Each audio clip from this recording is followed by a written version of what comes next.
भारतीय वायुदलाची ताकद आणखी वाढलेली आहे. शत्रूला धडकी भरावी अशी कामगिरी नाशिककरांनी पाहिली. स्वदेशी बनावटीचं तेजस MK-1 हे लढाऊ विमान भारतीय वायुदलाच्या ताफ्यामध्ये दाखल झाले. नाशिकच्या हिंदुस्तान एरोनॉटिक्स लिमिटेडच्या ओझर युनिटमध्ये तेजस MK-1 हे विमान आकाशामध्ये झेपावलं.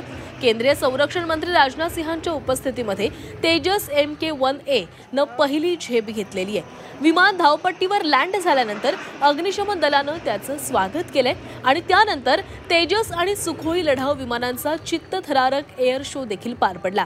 काही दिवसांपूर्वीच भारतीय वायुदलामधून MiG-21 विमान निवृत्त झालं होतं आणि त्याच लढाऊ विमानाची जागा आता अत्याधुनिक तेजस MK-1A घेणार आहे.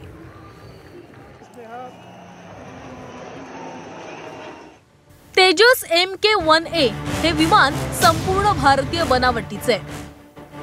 ताशी 2000 किलोमीटर वेगानं उड्डाण करण्यास ते सक्षम आहे.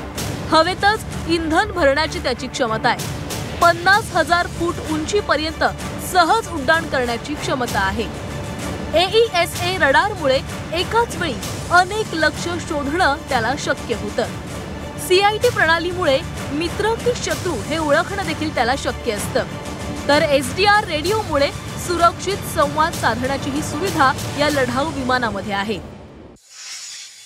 नासिक की यह भूमि केवल आस्था की नहीं है, श्रद्धा की ही नहीं है, बल्कि सेल्फ रिलायंट और कैपेबिलिटी का भी यह प्रतीक बन चुकी है.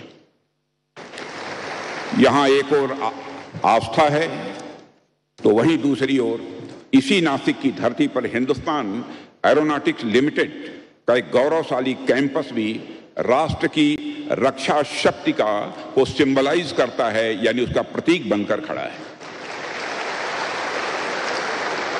और आज जब मैंने नासिक डिवीजन में तैयार किए गए सुखोई 30 LCA और STT-40 विमानों की उड़ान देखी तो मेरा सीना गर्व से चौड़ा हो गया.